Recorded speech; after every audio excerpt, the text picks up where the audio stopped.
सलग सुट्ट्यांमुळे नवीन वर्षाचे निमित्त साधून पर्यटक मोठ्या प्रमाणात ताडोब्यात दाखल झाले आहेत। त्यामुळे ताडोब्याची सर्व प्रवेशद्वारे पर्यटकांनी फुलून गेली आहेत। चंद्रपूर जिल्ह्यातील ताडोबा अंधारी हा आंतरराष्ट्रीय दर्जाचा व्याघ्र प्रकल्प असल्याने देश विदेशातील पर्यटक इथे भेट देत असतात। आताही प्रकल्प पर्यटकांच्या गर्दीने फुलून गेलाय।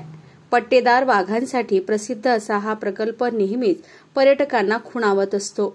पट्टेदार वाघांसोबतच बिबट, अस्वली, तृणभक्षी प्राणी आणि पक्ष्यांचे विपुल दर्शन हमखास होत असल्याने पर्यटकांचे हे आवडते ठिकाण झाले आहे। सध्या थंडीचे दिवस असले तरी वाघांचे दर्शन इथे रोज घडत आहे। त्यामुळे पर्यटकांमध्ये मोठी उत्सुकता दिसून आली।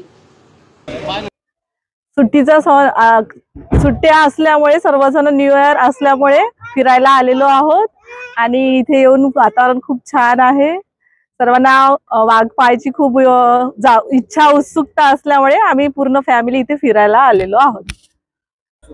खूप चांगली वाटते आम्हाला नवीन वर्षाची सुरुवात। आम्ही खास पहिल्यांदा पाहायला येतो इथं, तर आम्ही खूप एक्साइटेड की आम्ही नवीन काहीतरी बघूया जंगलात आणि थोडं एक्सप्लोर बी करू। आणि खूप छान वाटलं आम्हाला इथं हा परिसर वगैरे। आम्ही आलो नवीन, तर खूप नवीन चांगल्या प्रकारे बनवलंय आणि डेव्हलप केलंय। खूप छान वाटलं।